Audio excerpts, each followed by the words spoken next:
I'd love to know, as an investor, particularly how you've cultivated this contrarian thinking, which has probably helped you with your investments and spreading your message. Yeah, I'm not a purposeful contrarian. Some people do that as a badge of honor. What I try and do is build an economic framework based around a lot of work that I do based around the business cycle, technical analysis, economic fundamental analysis, and then say to myself, okay, we know what the present state of the world is, but what is the probabilistic outcome of where it's going based on the facts that we know now? And that's what catches most people off. Most people don't join dots and look forwards. So the world of macro investing is a world where you live in the future and figure out what is the probability of the world going there. Sometimes there's a lot of probabilistic outcomes, and other times there's like two. It's pretty binary. So that is the key thing to learn, is to figure out what is the state of the world in 6 months or 12 months forward, not today. Or if you're looking at big secular trends, what is the trend in the next 10 years, not today's trend? For example, if you were to look at today's trends, you might say the Indian economy is sluggish and not that exciting, filled with bureaucracy.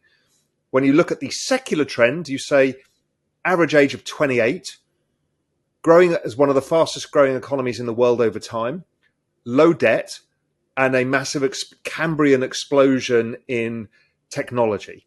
So therefore, is that likely to be better in the future than it is today? And again, we'd ask ourselves questions with today. Is inflation going to be here forever, which is becoming the narrative? So what I tend to do is question market narratives. That's the contrarianism versus the work that I do. So I don't just question it for the sake of questioning it. I do it and say, well, for inflation to be here in a year's time, what would have to be true? We would have to see all prices continue to rise at 9% over the next year or two. Is that probable? Well, not if we have a recession. So therefore, what is the most likely outcome for inflation? Lower. Then the question is by how much? And that's when you start doing other work. So it's many people just look at the state of the world today and say, yeah, it's screwed. And they don't look forward to say, okay, what will it look like in 12 months' time? Why do you think that's the case? Why do you think humans have such a difficult time doing that? Do you think it's just that humans millions of years ago, we just adapted to not being able to think so far ahead and have that longer term, more logical thinking because we're just... I think it's a trained muscle, I think. I think, if you were a more successful hunter in, Neolithic ages, you'd have been somebody who can anticipate where the animal is going. And then you'd figure out, okay, well, there's ways of anticipating where the animals are. And then there's anticipating, okay, what the season and when. And the better people are the people who figure that out. And it's a trained muscle. So most people don't really need to figure it out. They go to their job, they do their job, they go home. Now, if you build a business, you actually automatically are forced to look into the future because you have to try and get to a future state and you have to affect that change. With financial markets, you can't affect the change. Many people make the mistake of saying, I wish it to be so, and therefore I'll want it. I wish the Federal Reserve didn't exist. Well, they do. So you have to understand, how do they work? And that's much like the Neolithic man hunting. You need to understand the beast that you're dealing with and how it operates. So I just think many people aren't taught that skill, and you learn it. And I learned it by observing others. I was lucky enough to be in a position where I was working at Goldman Sachs, and I would be speaking to the world's most famous investors. And I remember seeing how they didn't operate in the present, they operated in the future and would be joining the dots with their investment. If this happens, then this happens, then this happens.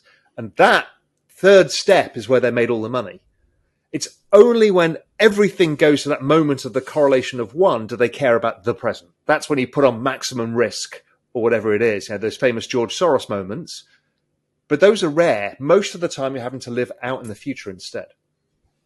Right. And how much of that is looking at past data points and using that to make future decisions versus perhaps looking into more of the future without knowing that there's going to trend. So for example, like a lot of people think linearly, but it's very hard for humans to think in exponential terms, such as like network effects or how viruses spread. It seems to be a trend where we think either it's going to go linearly upwards or linearly downwards. It's really hard for humans to really understand what exponential growth or exponential decrease could look like. So how does that play into how you think about markets and investing? I think it's a really important thing, because a lot of the world is cyclical, and we're trained to believe in cyclicality and linear thinking. Now, what's incredible is economists are linear. They write models. The models do not represent the real world, because if you show a small child a chart of GDP, it goes up and down in a cycle. We know the economy is cyclical, yet economists build a steady state model, right? So we know that's wrong. But then many of us understand cyclicality, booms and busts, and that becomes law to us. But it's not law. It's law to some things. Exponentiality is something that you see most often in technology, viruses, and other stuff. And at this point, you have to understand trend rates of growth, and is this cyclical or not cyclical? Is the adoption of AI cyclical or not? I mean, anybody will tell you it's not. It's a secular trend change. So therefore, why would you want to short companies that are involved in this business? You should be biased only towards buying them. Now, whether at what value and what price, okay, that's a market timing issue. But you know you're armed with exponential growth. And people don't see that because they fear it. Because if I say to you, oh, well, AI is about to go exponential, as are the robots, the first thing that happens to you is fear. It's like, what the fuck does this mean to me? Right? So you start now clouding it with emotion. And it's like, I don't want that. I don't believe in this world. I want to go back to the Mustang and the days of gasoline, and, you know, where we would go to the ball game with our hot dogs, whatever it is, right? Whatever you anchor onto the past for safety. So people really fear change because change is unknown. So how you have to deal with it is embrace it. If you know there's a secular trend change, then embrace it. Because then is where the magic happens. All the magic happens outside of your comfort zone. It's never in your comfort zone. So there's a circle, which is the universal set of my comfort zone. And then the magic happens in an entirely different area outside of that. And it's the same with investing. It's the same with life in general, is you need to be out of your comfort zone and understanding it's okay not to know, but to embrace. Can you think of something that's happened in your life where that decision to live outside of your comfort zone really had a pivotal moment? What's something that's happened in your life that you can remember? Maybe it's starting. I've lived my life according to that. I've lived my life according to that. So one of the things, I was working for a hedge fund, a famous big hedge fund, doing very well, and I quit. And I decided to go and move to the Mediterranean coast of Spain and try something I've never tried before, which was writing. And that was outside of my comfort zone because I gave up a lot of potential future income. Right. Starting Real Vision, something I knew nothing about, was even how to make a video, let alone run a company.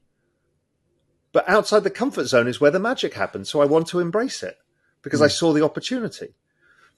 Blockchain technology, another one, outside the comfort zone. I don't know where this is going. I don't know what this really means, but I think I've got an idea and I want to be involved. So I actually live my life according to this. I go around the world diving with sharks. Why? Because it's uncomfortable. Or I love trekking across deserts. Why? Because it's dangerous. Not because I'm a thrill-seeking junkie. It's because you learn about yourself and the world around you when you're outside your comfort zone. Mm. That's why I like travel in general. I like to be in situations that is not a 5-star hotel with hot and cold running flunkies. You want to be in a backpacker hostel where you don't know what the hell's going on and you can't speak the language. Why? Because the magic happens there. The magic's Yeah. never going to happen in a fucking Ritz-Carlton in some city. It's just never going to happen. But it will happen when you take yourself out of that. Yeah. Yeah. And you certainly will appreciate what you already have when you're in these uncomfortable moments as well, right? You can be more grateful for what you have. Yeah, and gratitude's a really important thing because if Mm. not, you get complacency. You take everything for granted. But once you realize that, when you're living in a desert for a couple of weeks, you realize that life and death is a decision away. It makes you really appreciate the security of the lives that we have. But if you hadn't have done that, you're watching the media, you think everything's terrible, it's the worst possible thing, and you don't actually realize how easy life is compared to what it's like for others or Mm. what Mother Nature can throw at you. Mother Nature's a great humbler, right? Because, you can be here on the Caribbean Sea and it's beautiful turquoise flat calm, but my God, when the hurricane comes, that sea is terrifying and it's completely out of your control. Yeah. Yeah. I want to talk a little bit about your entrepreneurship journey because we have a lot of entrepreneurs that listen to this podcast. And I noticed that you bootstrapped Real Vision from the beginning. I'd love to know what the decision for that was. And eventually, when you did take some funding, what were some of the frameworks that or questions that you asked yourself to eventually take in outside capital, kind of talking about all these things we're talking about risk and playing it safe versus being uncomfortable. We've taken, again, a very peculiar journey. So we start Real Vision, we bootstrap it ourselves, put in some capital, start growing it. It's a subscription-based business, so it has revenue. So, that helps. But you want to expand and your revenues aren't enough, so you want to raise some capital. At that point, any sensible, rational human being would have gone down the VC route and said, this is what we're trying to do. We're trying to build the world's biggest blah, blah, blah. And here, give us a bunch of money on a high valuation. We didn't because we had access to capital. So my network of people, from both writing Global Macro Investors, so that's the world's most successful hedge fund managers, family offices, sovereign wealth funds, that, and the people who were watching Real Vision, because the people were gravitating towards Real Vision were smart, were successful. And so the first time we raised capital, I just wrote to my subscribers for Global Macro Investor, which is my kind of institutional research service, said, listen, this is what I'm doing with Real Vision. We want to raise some capital. Are you interested? And we raised $5 million in about a week. I'm like, Wow. wow.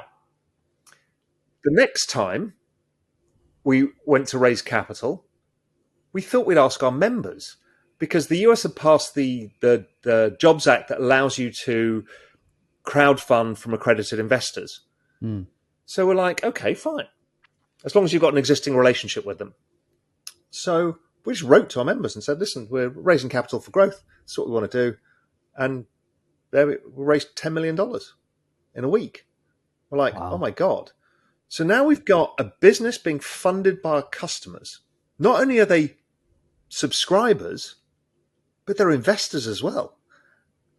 And up to present date, we've raised about $40 million for Real Vision.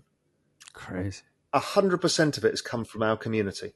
Wow. We have never raised money. Yes, we happen to have Liontree, one of the most famous media investment banks. They happen to be in our network. So they said, listen, we want to come in a bit on this, not a big ticket, and another VC, people who happen to be Real Vision fanatics. So, but we've never done the traditional VC thing. We may do at some point because we want to raise, once you start raising more capital because you've got, very big ambitious plans and, Real Vision's been growing at, 50, 60% plus for a long time now. We need more capital to do those plans. So we will have to step outside our comfort zone and actually go and talk to bigger VC investors and strategic partners. But we've never needed to because we've got an incredible community. They passionately believe in what we do. And that's a superpower for us. But it's also probably hurt us somewhat because, having great strategic VC partners opens up other opportunities that we wouldn't have had, that we didn't Yeah. have.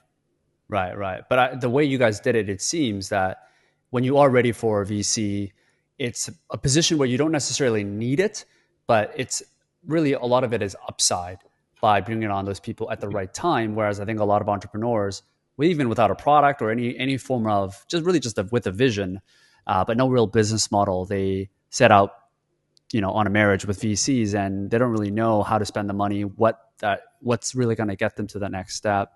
That's right. And also you find that the VCs take such egregious terms early on that the staff and the founders end up giving away so much of the business. But because these people were highly aligned with us, our investors, they all came on as ordinary shareholders. There was no preference, and we were all in this together. And that's really nice. There's something in that feels right. Yeah, and going around. And yes, of course, when we take on a big, okay, when we take on a big VC, we will probably have to give away preference at that point. But not having done that, where we're all on equal terms, is kind of very nice. Yeah, and the contrarian thing to add on there is, I think when a lot of media outlets are going for, the trend is really more short form, punchy headlines, free based business model. You really did the opposite, which is providing tons of value for really a very segment of users and going the paid route, and to the point where like you're actually raising money from your own community. It's really a 180 to what traditional media has been doing for many years, and is still really going towards that trend. So it speaks to a lot of your the long form content model in finance didn't exist before Real Vision. Nobody was doing it. We basically invented it. Everybody else was doing short form CNBC stuff, and we were like, no, we're doing hour long interviews. Podcasts like this did not exist before Real Vision. People don't realize that. So we've been pioneers, and you might think of us now as a media company. We think of ourselves more as a community, but where we go is actually outside our comfort zone further, and we're going to build the super community of finance based around a whole bunch of communities. We just bought, for example, a family office network. We've got the crypto community. We started Real Vision India with student programs, all sorts of stuff.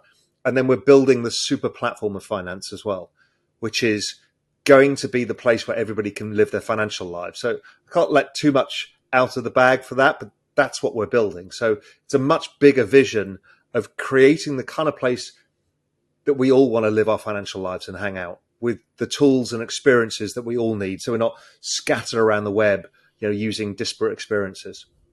And was that intentional for you to, because, with businesses, with such a crowded market, anyone can start a business, and there's not really a barrier to entry in these. So it's positioning is so important for you to stand out in the market of a competitive space. And is that something that you intentionally did? And how would you advise founders and entrepreneurs to think more carefully about that? So I read a book called The Content Trap, and it kind of changed my life. It was basically along the idea of something I've talked about a lot, of the digitization of everything means that everything goes to zero in value. So everybody can now make a podcast or a video, right? 3 years ago, this was actually quite difficult to do. Now it's free. So everything goes in value, which goes to zero in value, which means you make more and more and more of it. So we get overabundance. So the value of something goes down. So I read the book about 3 years ago, and I kind of knew that to be true, but it made me think, okay, what is the moat? Are we just going to keep trying to build the best content ever? That's really hard, to have to endlessly be the leader. And I realized what we'd done was we'd actually built community, and that has a moat. Community at scale is difficult to do, and Real Vision has done it. So once I saw that, I saw the big unlock, which is, why don't we just over-service the community? So then I started doing the analysis. Who is the community? And what I did was actually I went to the Real Vision members and said, make me a video. I said, I know your demographics. You're on average 38 years old and you're this, that, this. I'm like, that means nothing. Tell me who the hell you are and why you use Real Vision. 300 videos came back. People shot on Wow. their iPhones. And the first one that came was from a scientist, a genetic scientist in a lab in South Korea. The next one came through from an astrophysicist at the world's biggest telescope in the Atacama Desert. A retired taxi driver, somebody who owned game parks across Africa, investment advisor, somebody in the oil and gas industry. I'm like, wow, okay, I've never seen a demographic like this before. And so we put together a word cloud of everything that they said to try and figure out what is motivating everybody. And the two words that came out from the middle of that cloud were knowledge and learning. And then we understood what we had. We had a community of the learning tribe. And so once we knew that, we could then think, how do we overservice them with incredible value? And that's why we launched, for example, the Real Vision Academy, because people wanted education. People wanted to be taken from beginner to expert. People want control of their financial lives. They want to have confidence in their kind of future vision of themselves. So that's what we realized we could do. And we had a moat, and the moat was community. And all we had to do was treat that community amazingly well. And part of that was the journey of Web3 as well, because Web3 is basically a community model at core. So it's like, it was so perfect for us. So that's what we've been heads down doing. It's very difficult for anybody else to do this because most people don't have the community and don't have the community of scale at Real Vision. And we're still not that big. But as we expand, you build a community, you create network effects. And if you create network effects, you can create Metcalfe's Law, which is an incredibly valuable network. So that's really what's on our minds. And I think people need to do that. Step outside of what you think you do as an entrepreneur and actually ask your customers why, what, how, and think, what is it that I do? Because as you said, it's very easy to set up businesses. It's very easy to have competition. How do you do something that doesn't allow too much competition or gives you a lead time? You know, our lead time originally was long form interviews. Everybody said this is ridiculous. Nobody's going to pay for interviews. It needs to be 3-minute sound bites because nobody's got an attention span. That was the narrative, the hypothesis of everybody. And our hypothesis was, well, actually, finance is valuable to people. Financial information is valuable because it's your financial well-being, and you will pay for that. And also, people want more than 3 minutes because they want to know more detail, more understanding, because it's important to them, because it's your financial life. That was our hypothesis, and that proved out. So, you know, we all have to do these kind of hypothesis testing to figure out what it is we're actually doing. Yeah, I love that advice. You know, what does the Economist? I mean, what does the Economist newspaper do? The magazine. The Economist. Yes, it gives you information, but on this online age, yeah, there's some great journalists there. What it actually gives you is a feeling of prestige. Oh, I read The Economist. This has been going for 100 and something years, and the world's smartest people read it. All their advertising is about, you will be kind of one of these super smart people that read The Economist. You will have knowledge and you will have confidence in talking to others around you, particularly in your career, that you know what you're talking about. They actually sell emotion. They're actually, you know, it's not actually what's written on the page. It's fascinating once you understand the human emotion that drives things and what actually drives a business. You know, is Apple driven by the best technology? No. It's driven by this tribalism that I want to affiliate with this particular brand for a particular set of reasons that make me feel good. One of the reasons is you pay more for it. I mean, that's ridiculous, but it's true. Because it's a social signaling mechanism and we're humans and humans are ridiculous. Yeah. Do you find that in a world of Web3 particularly, where community is really driven, how adoption is and the moats that you're talking about, do you feel that community in some sense has a priority in terms of importance in creating a moat versus a brand in 2022 and beyond? Yes, I think it is probably the most important business model to rise. I don't think people have understood this yet, but I think community is going to be everything. And Web3 is the big unlock. Basically, you're going to have to share and participate, share your network and participate in it with your customers, your community. So they are not customers anymore. You'll see the word customer drop from the vocabulary of most businesses because a customer is a transactional relationship. And we're moving into a world of a less transactional relationship and more of a relationship. So I do think it's probably a very, very important business model, and it will be the ongoing trend that we will see, much like the online trend was the trend that happened for the last 20 years. The next big trend is going to be around community, because community has stickiness, loyalty, emotion, value, all of the things that drive great businesses and great value.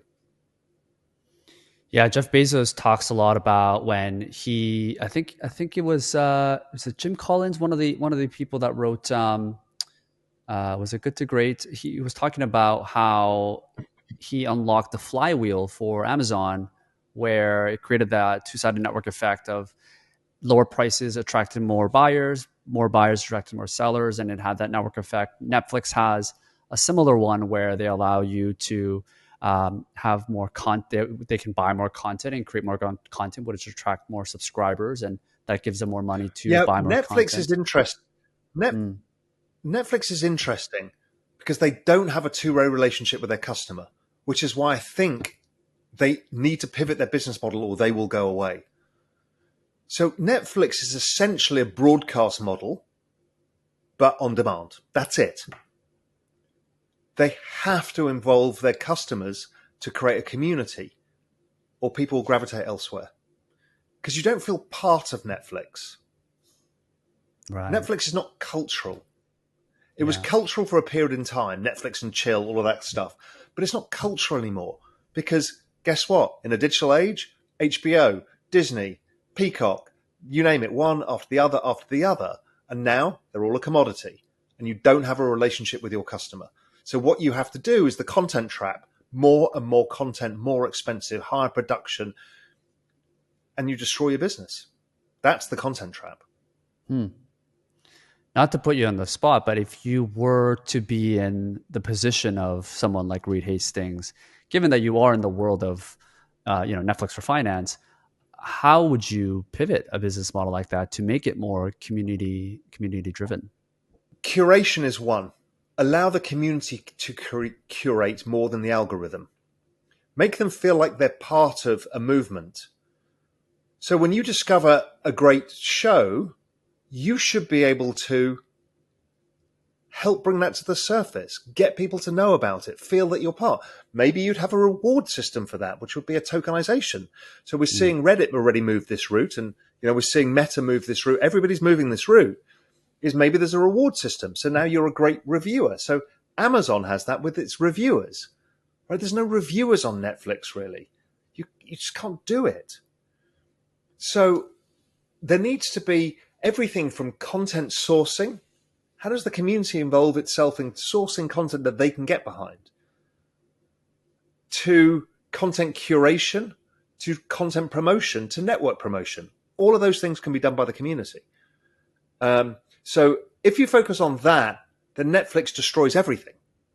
But if you don't, you're just going to be outcompeted until the marginal dollar disappears and you go bust. Yeah. Interesting.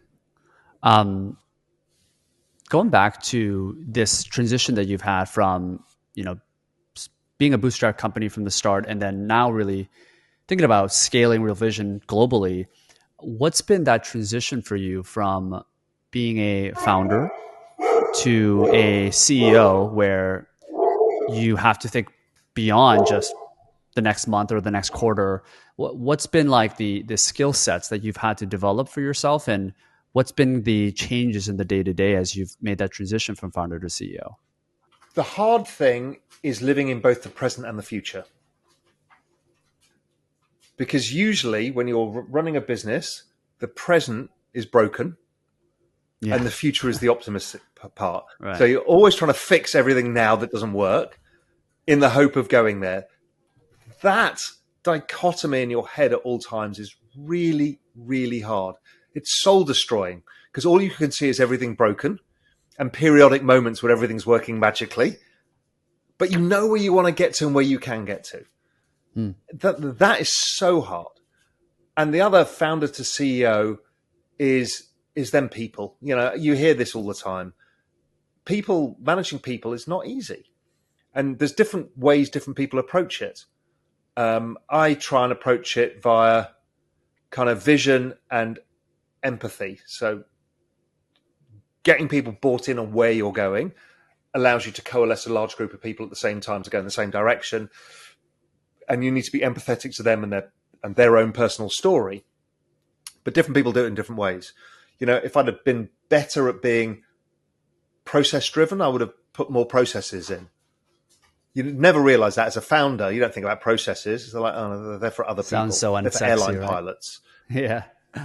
Yeah, but fuck, if you don't put processes in, you've got a mess. And everybody goes through this. And then you realize you've got a mess and you try and figure out the mess and you fix things and you don't fix the processes that cause the mess. So there's so many lessons to learn. I mean, it's, you know, again, you hear this all the time. It's endless failure because you just don't know what you're doing. One of the most interesting comments that's come to me recently was, I don't know who told it to me or who wrote it, which was a first-time founder solves for product. A second-time founder solves for distribution. That's really profound. So anybody builds the second business doesn't go the product route first. It goes, how do I distribute this product to as many people as possible? Because building products is actually easier. And we're kind of repivoting Real Vision. We kind of refer to it as Real Vision 2.0 based around this one principle, which is if you solve for community, you can build the product with them. It's a much easier, a much higher probability of success than building a product and launching it and hoping it works. So, you know, you've always got learnings as a CEO and a founder, but that's one of them. Is distribution is probably more important than product. Yeah. It's Naval and talks community a lot about solves distribution. Right. I was going to say Naval talks a lot about the hierarchy of leverage. You know, a lot of people back in the day were really just had people, and then you had capital, which is kind of what you had with GLG and Goldman Sachs probably in terms of leverage. And then you've got, after that, media and code at the top of the leverage with, particularly in the 21st century. And it seems like Real Vision, you have a combination of both, which is you've got media that's built on top of software, and then you've got people that are distributing the media that you guys create. So you've got this like layers and layers of leverage on top of each other that's solving that for distribution.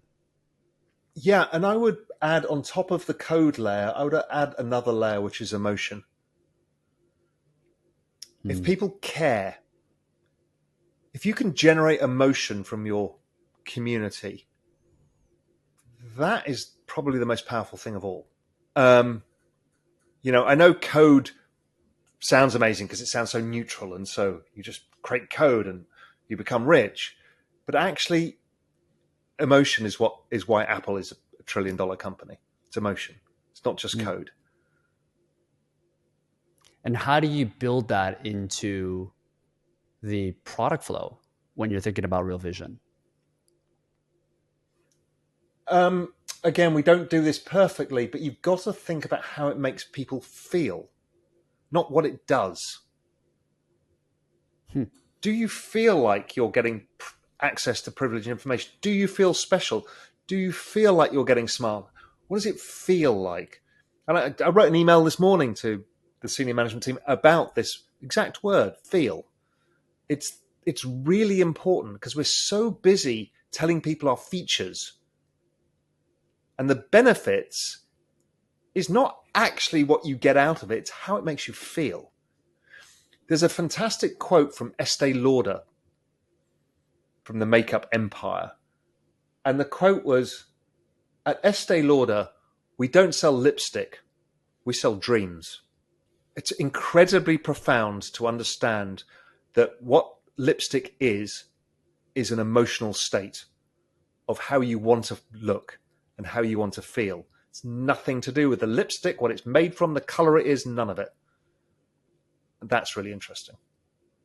Yeah, it aligns certainly in a world of automation and code and everything being automated away. That really the best way to protect yourself and in the job economy when everything gets automated is to be more human and to focus on those aspects.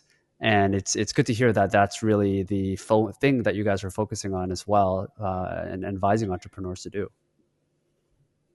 Yeah, I mean, we will build out AI and more code. You know? We're building a platform, it's code. But our core value is community, which is emotion. And the combination of the two, I think, is powerful. It's a hypothesis that we're going to test, but I'm pretty sure of it. Yeah. Yeah. I want to talk about money for a bit. You've got an interesting story because most entrepreneurs start their business with in the basement, not a lot of money to start, but from your story, you were retired at 36 and then you decided to start Real Vision. And I'm curious to know, like, what is your relationship with money and wealth, particularly being in the world of finance and crypto? So I look at the world slightly differently because I'm a contrarian, as we've established. Yes. The goal is not money. The goal is lifestyle, quality. And that can mean different things to different people. You could be in a cabin in the woods in Appalachia and be the happiest clam in the world. But quality of life is the bank that you're wanting to build up. You want that deposit account to build. Money is just a mechanism of doing that. And don't confuse material wealth with lifestyle. Lifestyle are the things that make you happy and make you at peace with yourself. It might be access to nature. Now, access to nature on an everyday basis can either be done in two ways. One is you can afford to live in a nice place and afford to have free time, so you can engage with nature. Or the other thing is you don't do a job that requires you to be in a city. You do a job that's in nature. It probably pays less. These are trade-offs, but you could be equally happy. So it's quality of life, to me, is everything, and it's all we work for. And I learned that early on. I was in my early 20s, and my girlfriend at the time's mother lived in Mallorca in Spain. And we were there for a week's holiday or a long weekend, and we were on a beach out of season, and there was somebody grilling sardines in oil drums on the beach in this beautiful cove in Mallorca, right? Perfect Mediterranean scene. And we were grabbing some of these sardines and a cold beer, and up on the left on this mini peninsula next to me was this palm trees and pine trees, typical of the Mediterranean, and a long table of 30 people, all generations. And they were eating paella on a Sunday, and they were drinking wine, and there were kids, grandkids, grandparents, everybody, friends, and they were having fun, and they were outside, and it was a very simple thing. They were just simple trestle tables, but just full of stuff. And I said, that is quality of life. This is what I want out of life. How do I make that to be my life? So that was my pursuit. My pursuit was that image. Is what do you want out of life? I had two dreams in my life. One was the Mediterranean, because I liked the environment of the Mediterranean, the people, the food, the culture, and I like water. I like diving. I like tropical beaches. I like sun. So that's why I end up in the Cayman Islands in Spain, is manifesting this quality of life. And so, yes, you can still get in the trap of wanting more and more to your quality of life. But also, if you're fortunate enough, it's then looking after the quality of life of those people around you. Or, if you're really fortunate, looking after the quality of life of the environment around you. You know, can you start using your wealth or whatever to protect the environment? These are all quality of life things. And, you know, we have one journey as a human to go through life. you might as well try and make it the best you can, regardless of what that is. And it's not about money. I first bought my first. Again, story about Spain. I was in my late 20s. I was at Goldman Sachs working really hard. And I remember explaining to Dad the story about that Spanish beach scene. And I said to my dad, I said, look, at one point in my life, I really want to buy a house in Spain. And he's like, I think my friend is selling a house. This was lacking price, what the house was, where it was, nothing. It was just typical father comment. My friend is selling a house. So anyway, so he sends through this image of this house, which is a 6-bedroom house on a hill in Spain. Again, I had no idea where it was.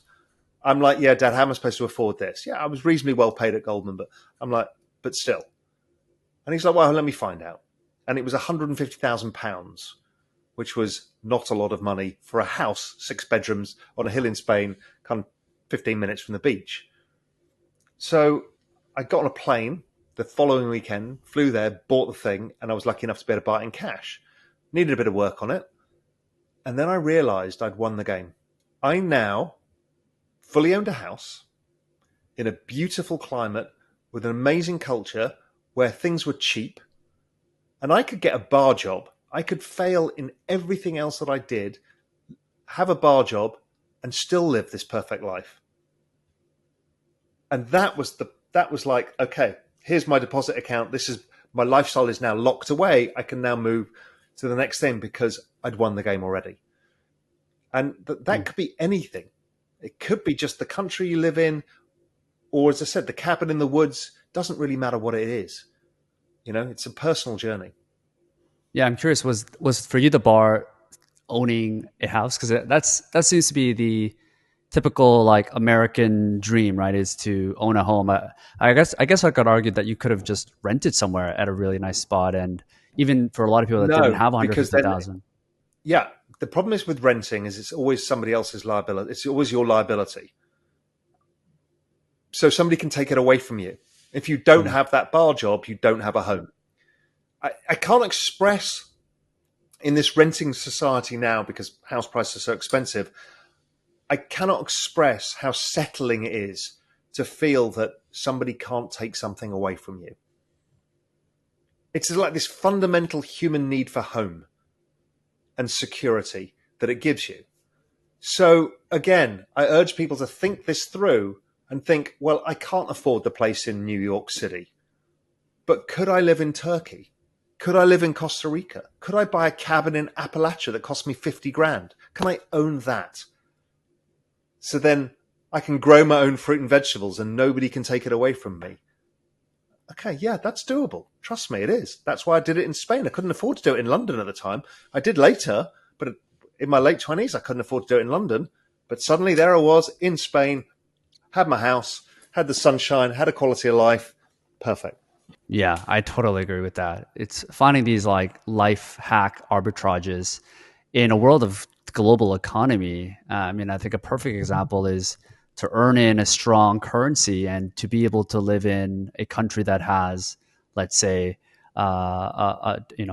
raising inflation, like let's say Turkey or Argentina in this case. I mean, it's you've got one of the greatest arbitrages in that world, and it's you can not only double the amount of money that you're making just by living somewhere else, but you could also live with a significantly lower cost. And yeah, I think it's such an exciting time for people that are freelancers, digital nomads, in a world where we're talking about acquiring riches. I think you made a great point, which is probably one of the best things you could do is to minimize your expenses and to be happy with living with less.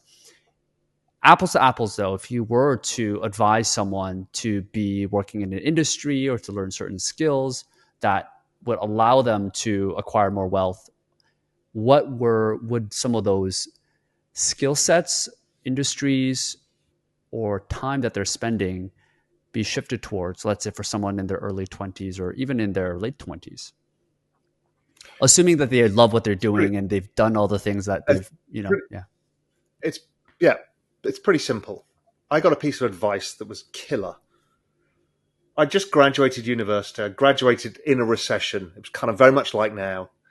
And it was like, I had to get a job. And a friend of my father said to me, he said, Raoul, what are you going to do now you've graduated? What industry are you going to work in? And I said, well, my father was in marketing. I'm like, I kind of like marketing. I'm interested in that. But I'm really interested in finance because the 80s had just happened. Finance was like the sexy thing. But the financial industry was in a massive recession in 1990 when I graduated. Mm. So he looked at me and goes, Raoul, it's pretty straightforward, your decision. I said, how's that? I said, I'm struggling with it. He goes, you can go and work for an amazing marketing company like Mars. And you can get free Mars bars. Or you can go work for a bank and get free money. It was so simple. Yeah. And what I then rode was a secular trend, which was the global financialization of the economy. So finance became the largest sector of all sectors in the S&P 500, for example. And I was in derivatives, which was probably the fastest growing area.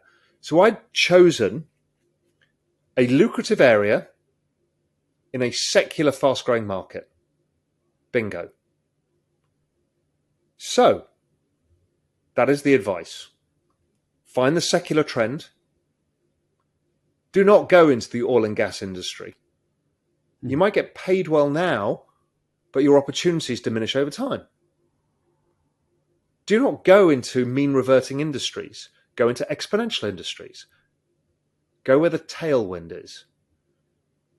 That secular trend change, if it functions around commercial things where money is involved, the outcome will be wealth. Fast-growing industry that generates revenue, you being involved in that will generate wealth. It's as simple as that. It's not a complicated equation. Mm. So you just need to do that. Now, what does that mean with the rise of AI, and when you're competing against machines? I don't know the answers. But data is one thing. Community, Web3, crypto, blockchain technology, that's another. Being involved in the application layer of AI, robotics, Internet of Things, the space industry, these things are all exponential industries. And they're all going to generate obscene amounts of money. So do that. Mm. Whatever you do, don't go and work for a television company. Right. Possibly even they're going to Netflix die down the road. Even Netflix, because they're going to die unless they change. Mm. Now, let's say that they pick the right industry, or they're heading towards a industry or trend that's not dying, and they've positioned themselves. In the next 10 years, what do you think is some of the more important skill sets, hard or soft skills, that an individual is going to need to learn in the world of rising AI, rising automation, all of these things that are going to change how we work? So we have established between you and I that there is an edge in humanity. So go travel. Be outside your comfort zone. Learn to question the world around you. Learn to learn from others. Be open to ideas. Be open to different ways things can be done. That is a huge unlock. Because people think they know. They think they know better. And you hear me say all the time, I don't know. Mm-hmm. Admit that you don't know and absorb as much as possible. Open your bandwidth. And that doesn't mean learning for the sake of learning. But certainly learn about humanity, how people work. Because in the end, everything we do is a human interaction. Even if we're creating products for people, we talked about the human side of product. So that is a huge life hack that people don't do. When I was at Goldman, we'd only be able to hire certain graduate trainees, and they all came from the same universities, Harvard, Yale, blah, blah, blah, Chicago, Stanford. They all dressed the same. They all worked for investment banks in their summer jobs. They were all the same people. They were unemployable because they had no understanding of the world around them. They were over specialized. And the world doesn't reward over specialization, it rewards generalization because you have more opportunities available to you. And so I would go and find anybody I could find from that list who was different. People who were more sociable, that they would organize stuff, where people would get together. People who could integrate and understand other people around them. And they always did better. Sure, there's always the kind of nuclear scientist guy who, develops derivative models and stuff. Fine. They're never going to run the firm. Never. The person who understands humans runs the firm, always. Yeah, even increasingly so, I would imagine, as time passes by, right? Speaking of specialization, I'd be curious to know, especially with your line of thinking, what you think about focus.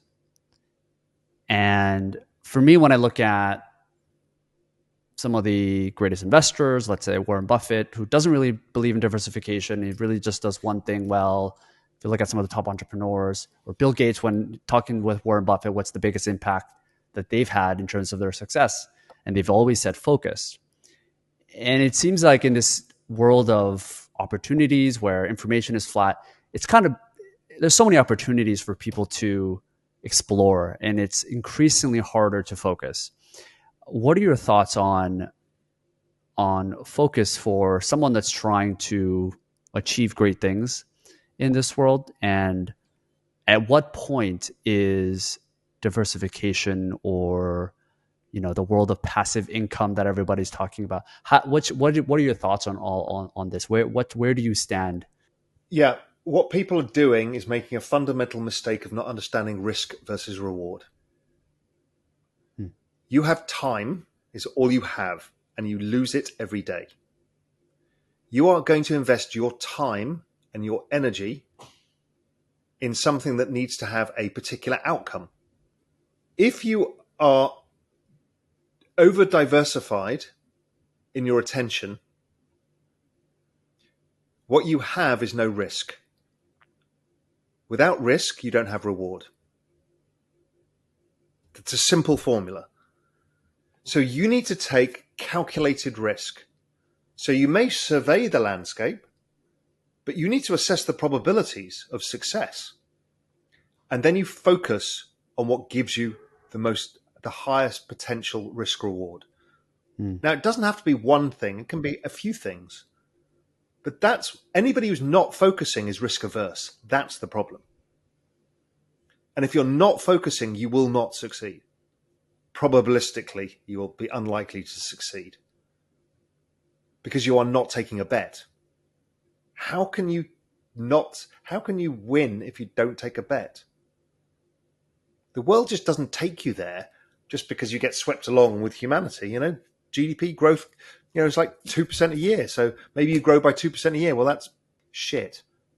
If you want to grow better than GDP, you're going to have to apply your own time and your own intelligence for an outcome that solves for better than 2% a year. It's as simple as that. Yeah. Yeah. And in relation to that, the Seth Godin talks about the dip, which is knowing when to persist versus to quit on projects or things that you're working on. I'm sure you've got a lot of things that you've got going on. Maybe it's a certain idea or ideology that you have. Maybe it's a certain project that you're working on within Real Vision. Maybe it's a company you're co-founding.